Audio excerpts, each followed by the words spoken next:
Boy, I was watching the videos from last time and just noticing, it's so much different being a professor compared to being a student in terms of how long things seem to take. When I'm up here talking, things seem to fly by to me. 30 minutes seems like 10 minutes. When you're watching me, either right now or on the video, 30 minutes seems like an hour. It's just amazing. I don't know how it happens. It is amazing. We aren't handing in the homework right away here today because I do want to go through a problem with you together, and if you want to make some changes to what you did on the problem, you can do so. I'm actually going to reassign this particular problem for next time as well because I think it's good if you think about it multiple times. The problem that I have in mind is number 6.104, the mail order catalog sales, which is kind of similar to the problem that we did with the advertising campaign last time. Don't have to do your homework anyway. Okay, so we're going to go through this problem pretty quickly, but you'll get a chance to make changes now, but rethink about it from scratch for the next assignment, because again, I'll assign it again for this next assignment. It would be most beneficial to you to rethink about it from scratch. So I'm looking at page 386 and 387. The situation is you're designing new mail order catalog, which hardly anybody ever does these days. I guess they still do to some degree. Things still come in the mail. You're assuming that you know the population standard deviation is $50. You're assuming that you got a simple random sample of size n equals 900. And the hypotheses are the mean for the new catalog is the same as the old mean for the null hypothesis. Mu is $25 per customer. And the alternative hypothesis is that it increases for the new catalog. It's bigger than $25 per customer. They say you decide you're going to reject the null if the sample mean, x bar, is 26 or greater. They tell you the rejection region, which is not a typical kind of thing to do. Usually you have to figure out the rejection region. Reject the null if the sample mean is bigger than 26. Since the sample mean is effectively a continuous variable, it doesn't matter whether we put a strict less than, greater than sign there or a greater than or equal to sign. They put a strict greater than sign. So the rejection region is if the sample mean is 26 or greater. So here instead of deciding on what alpha will be ahead of time, deciding the probability of a type 1 error to be, for example, 5%, you actually have to calculate it based on this rejection region. So again, it's different than ordinary. They want you to do a calculation for part A. Alpha is going to be the probability of a type 1 error.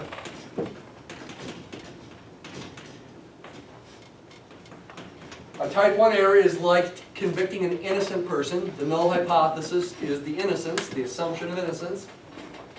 We're rejecting that, meaning we're in the rejection region. The sample mean is bigger than 26. X bar is bigger than 26, but the null is assumed to be true here in this calculation. Mu is 25, so it's really a conditional probability. We're going to assume mu is 25 and calculate this probability based on that assumption. Before I do the calculation, let's draw a picture. It's almost always a good idea to draw a picture, at least if you know how to draw right pictures, which takes practice too. This normal curve is supposed to be the sampling distribution. Sampling distributions never go away for the rest of the semester of x bar in this case, if mu is 25, if that assumption about mu, the null hypothesis, is right, which is what you do assume when you do the test itself. Meaning this is going to be centered on 25. What's the standard deviation of the sampling distribution? What's sigma sub x bar? That's sigma over square root of n, where sigma is the population standard deviation. In this case, that's 50 divided by square root of 900 which is 50 over 30, which is 5/3 or 1.6 repeating, approximately 1.67. That's this distance right there. 26 is the boundary of the rejection region. You could call this X subcritical if you wanted to. The book doesn't do that, but I've been doing that. 26 is one unit above 25, less than 1 standard deviation above the mean. This number right there would be 26.6 repeating, so 26 itself is going to be right about here. The probability of incorrectly rejecting the null, being in the rejection region when the null is true, meaning this truly is the sampling distribution, would be the area under this curve to the right of 26, which is going to be a pretty big area here. Alpha is much bigger than you'd ever do in practice here for this setup. What that really means then is your rejection region is not a good rejection region. You really want more like 27 or bigger, or 28 or bigger. But we go with it because that's the way the problem stated. This area right there, let me label it down here, that area is alpha, the probability of a type 1 error. That's the area we're about to calculate. The picture helps you understand. It can reinforce your understanding, though you do need to draw the right picture, meaning you've got to think about it in the way that I just described. And it can give you an approximation for what to expect with the answer. By the 68, 95, 99.7 rule, we know 68% of the area is within 1 standard deviation of the mean. So either tail is 16% of the area. 1 minus 68 is 32, divided by 2 is 16. 16% of the area is to the right of 26.6 repeating. More than 16% has got to be to the right of 26. Your alpha is going to be higher than 16%, which again is way too high for practice. But let's go ahead and calculate it now. Convert to z using the assumption that mu is 25. You've got to divide by the standard deviation of the sampling distribution, 1.6 repeating, 5/3.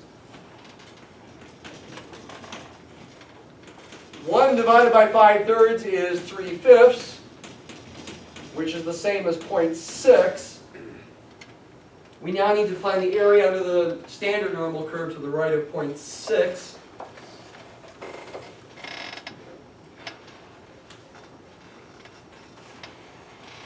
To the left of 0.6, the area is 0.7257.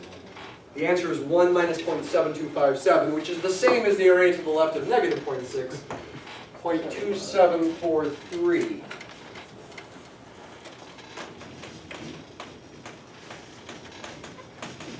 .2743, about 27% is what alpha is. That's your chance of a type 1 error. That's not good. What are the consequences of making a type 1 error? That's too high for a type 1 error probability. In this context, if you make a type 1 error, it means you rejected the null when it's true, meaning you think the new mail order catalog is better than it really is. It's really no better than the old one. So you're going to spend money on a new advertising campaign when it's not any better. It's not a real big deal perhaps, especially if you want something new and fresh.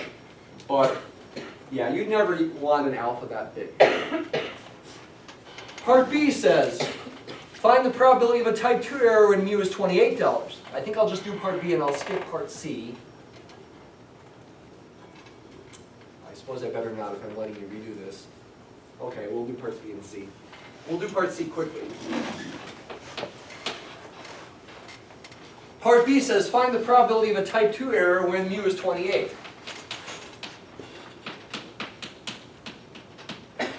You do need to assume a particular alternative value, like 28, for example, in order to do this calculation.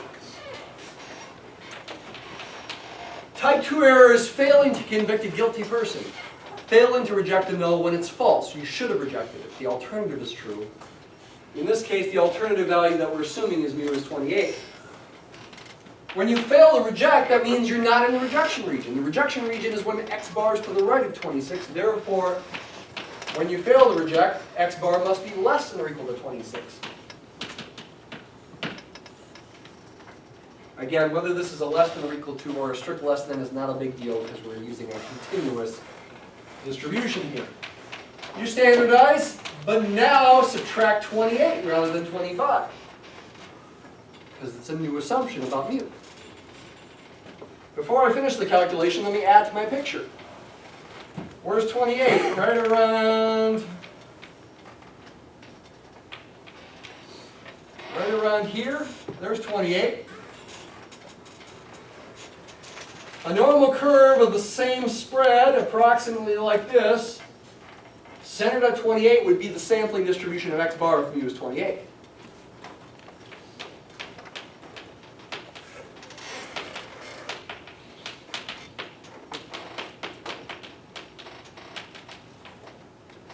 Its standard deviation is also 1 2/3.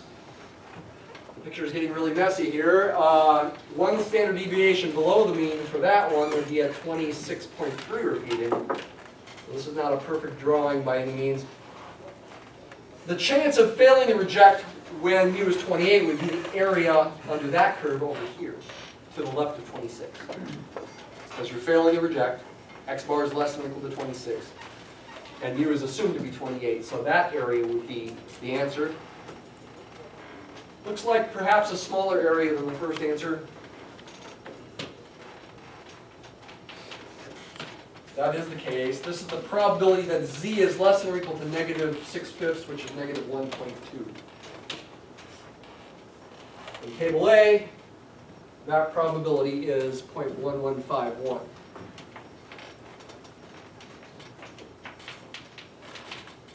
That's the probability of the type 2 error used for 28. Part C says, now assume mu is 30. Further away from the null value. This graph's going to get shifted to the right, making the area under it to the left of 26 smaller. Can you do those mental gymnastics? I'll say it again. Think about the picture. Imagine this graph shifting to the right so it's centered on 30 rather than 28. The rejection region is still the same. Reject if x bar is 26 or bigger. Fail to reject if x bar is less than 26. The area under this curve shifted to the right that's still to the left of 26 is going to be smaller. We should expect a smaller answer. Part C, mu is now 30.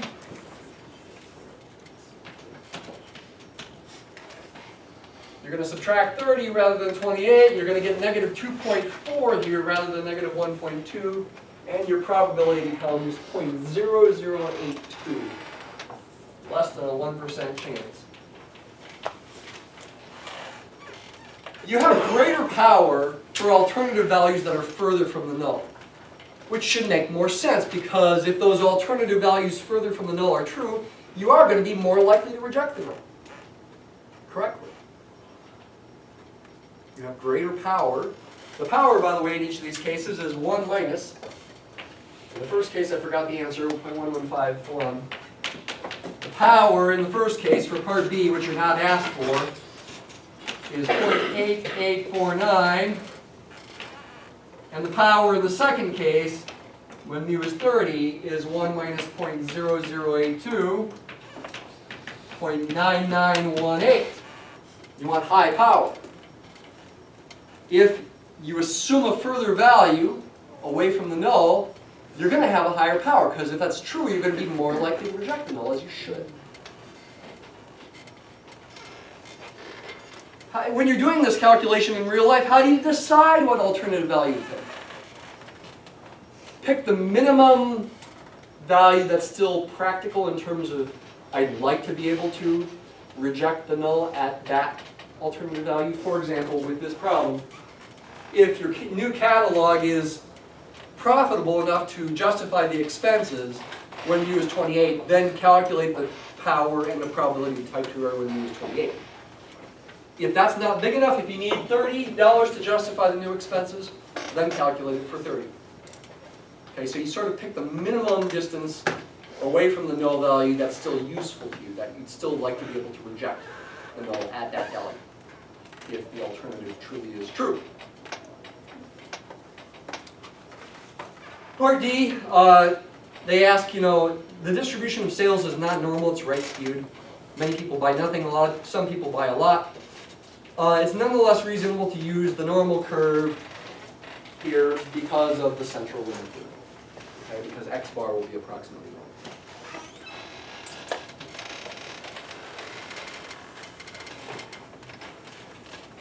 We have a test. In 12 days, in this class at least, maybe not a future class, I'm sure not a future class. Start studying this weekend. I'm serious. Start studying for the test this weekend. Exam 2 will definitely be harder than Exam 1. People definitely have a harder time with Exam 2. You want to start studying this weekend. Like the quizzes, it's cumulative. Okay, it is going to be cumulative, starting with Chapter 1, though there will be a heavier emphasis on recent chapters, Chapters 5, 6, 7, 8. So you do want to study everything. Okay? You are responsible for everything. It's a lot. Start your studying. I will post some old exam questions and other practice problems soon if I haven't done so already. I forgot. Today, if I haven't done so already. And you can start studying. The best way to start studying is to, well, go back to the beginning and redo old problems. Making your note card is not studying. You can have a note card front and back again. The note card is just for security, just to lessen your anxiety. You want to use the good tips from that Make It Stick book of practicing and things, and then waiting a few days before you practice them again, and trying to do things from memory. Don't just spend your time paging through the book, oh, what formula works here? Think about it, and try to recall old formulas. Think about it from basic principles. I mean, you will need to review old formulas, I'm sure, before you do that, but strive to do things without peeking at the book. Though, of course, you may have to sometimes. Okay? Work together, quiz each other, start studying this weekend, okay? All right, I think since we did that problem, and that took a good chunk of time here, I think I'm going to delay another electronic assignment, not do next time, but do the time after that. We'll talk about it next Tuesday. Let's instead do more uses of a t-distribution. I guess I didn't have the simulation up here. We'll wait for next time to do more simulation. Let's get more practice using a t-distribution for estiming and testing a population mean when the population standard deviation is unknown. New example, because I'm going to show you here in a second. By the way, I keep including this slide, which is not, move this over. I keep including this slide in the PowerPoint, and this will be the last time I do it, just in case somebody's interested in understanding where the formula for the binomial coefficients come from. Okay, I keep forgetting to mention it. I'm mentioning it now. It'll be in today's slides one more time, but starting next time, it will not be in the slides anymore. Just in case you're interested. It's not something you need to know for the test. Okay. New example. Though it's still related to sales. Your company sells exercise clothing and equipment on the internet. To design the clothing, you collect data about the physical characteristics of your customers. The weights in kilograms of a random sample of 24 male runners is given in a spreadsheet that I'm going to show you in a minute. This is actually one of your homework problems that you did for today. I suppose, okay, well actually it's not going to be exactly the same, so you should turn in what you've got. Why don't you go ahead and turn in the assignments, pass them to your left. As you pass them, I will talk about what's up here so we can still keep videotaping. So you want to know about your customers, in this case your male runners, customers, their weights in kilograms. A little technicality, technically speaking, kilograms is not a weight. It's taken some physics, you know it's a mass, and mass is not the same as weight. But effectively you can think of it as being proportional to a weight, and so we still call it a weight. At least at sea level.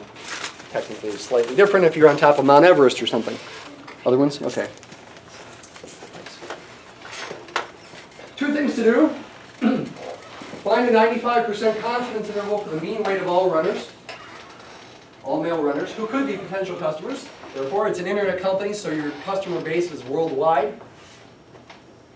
It's supposed to be a truly good sample. This must be a random sample of 24 runners over the entire world.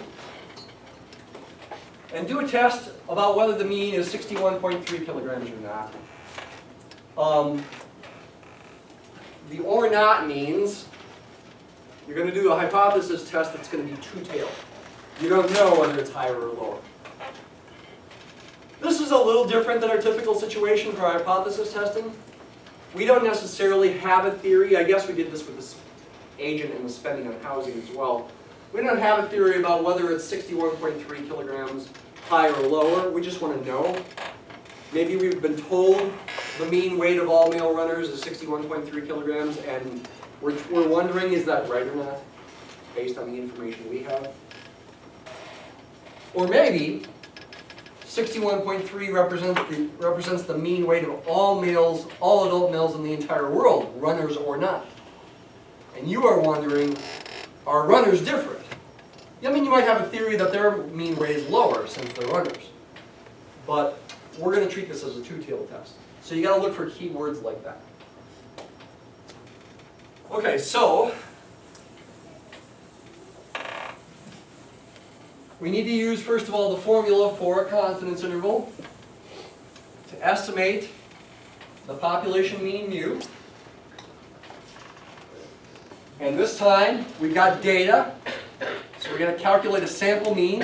We're also going to calculate a sample standard deviation and use that. This is a Chapter 7 problem.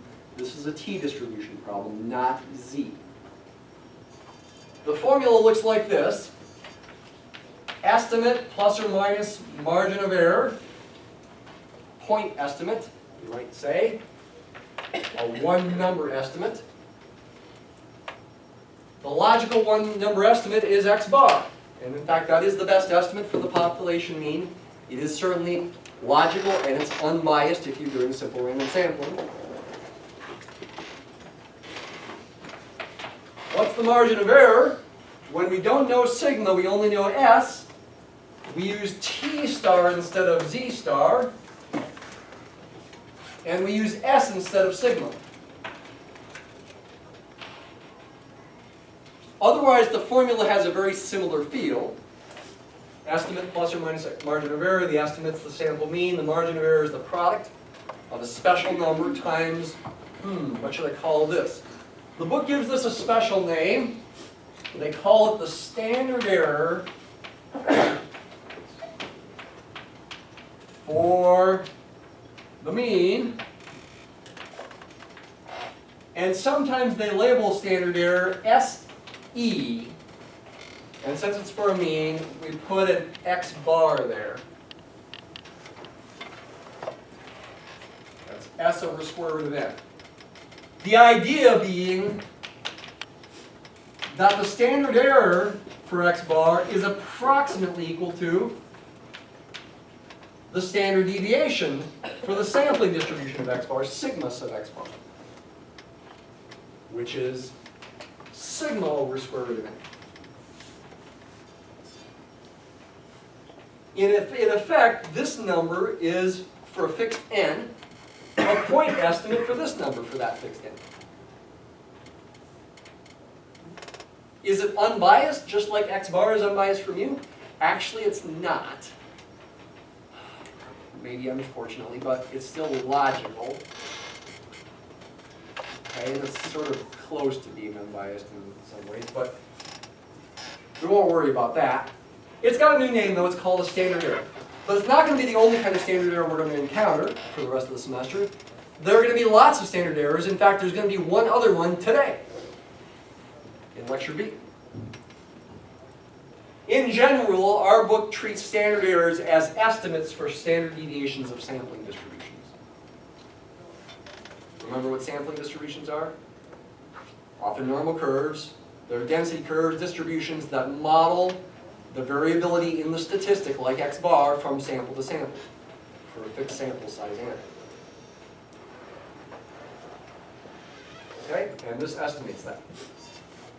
S itself is a statistic, not a parameter. SE is a statistic for a fixed n, not a parameter. These things have sampling distributions too. Okay, and You might wonder whether this is unbiased for that. Turns out it's not, but don't worry about it. Anyway, that's the formula. You've got to use degrees of freedom as well. In this context, degrees of freedom is n minus 1. When we are trying to estimate a population mean. In other contexts, it's going to be different. And in fact, in lecture B, we're going to have another degrees of freedom that's different for a different situation. Don't worry about what degrees of freedom means.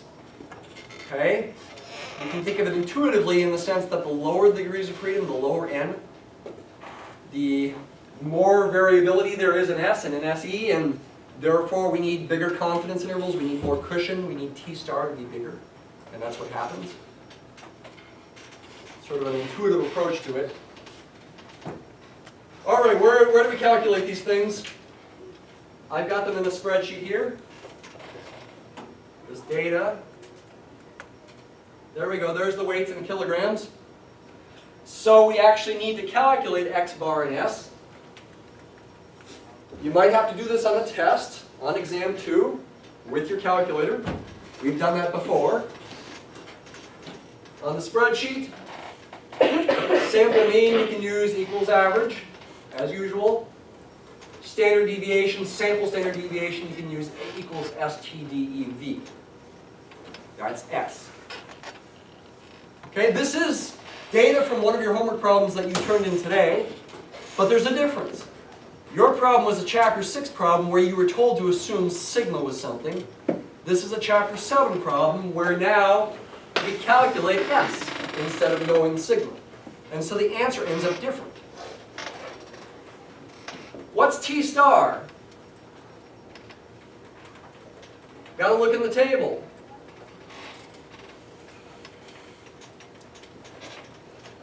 Degrees of freedom, what's N? What did I say N was? 24. So degrees of freedom is 23. I am after a 95% confidence interval, so I looked at where these intersect. They intersect at 2.069. That will be the T star, 2.069. In your problem that you turned in today, you use 1.96. You use Z star for 95% confidence. But T star is bigger. We need more cushion. So I'll go back to the spreadsheet. What did I say it was again? 2.069. Thanks. There we go. 2.069. You can check this with your calculator now. The margin of error is going to be the product of T star times, careful, S divided by square root of N. Square root of 24. Check that with your calculator if you want right now. Take T star, which is the 2.069, right? 2.069, multiply it times 4.8578768 divided by square root of 24. What should you get? 2.05. So your answer in this case would be, what's X bar? X bar is 61.8625.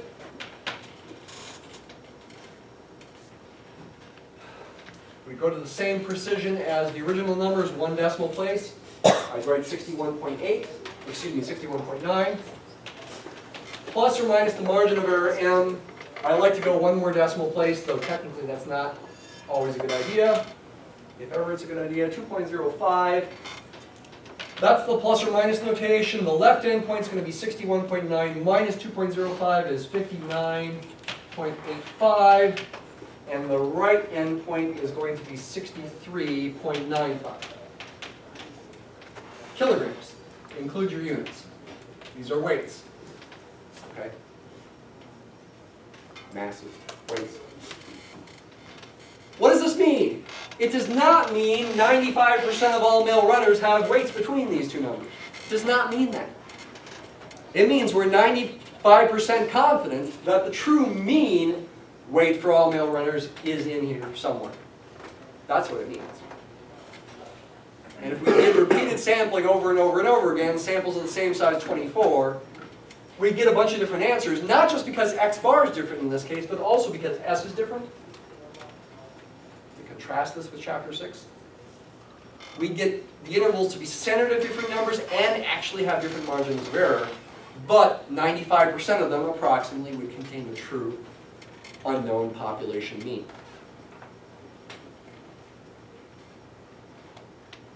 Okay? Don't think that 95% of all runners have rates between these two numbers. That's not the case. What else are we doing here? It's almost quiz time. I think we'll just briefly talk about what to do, and then we'll take the quiz. Okay, after the quiz, we will do a test of whether the population mean is 61.3 kilograms or not. Since it's phrased as or not, that means it's going to be a two-tailed test. We got a sample mean of 61.9. Not super far from 61.3.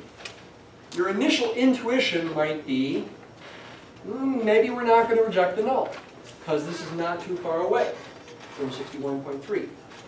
However, it does depend on what the sample size is. If our sample size is huge, we can get statistically significant results and reject the null even if the x bar is not real far away from the null value. That can happen. Now our n is 24, which is not really, really big. It's sort of small. So my hunch is we're going to fail to reject the null. But we'll see what happens after the quiz.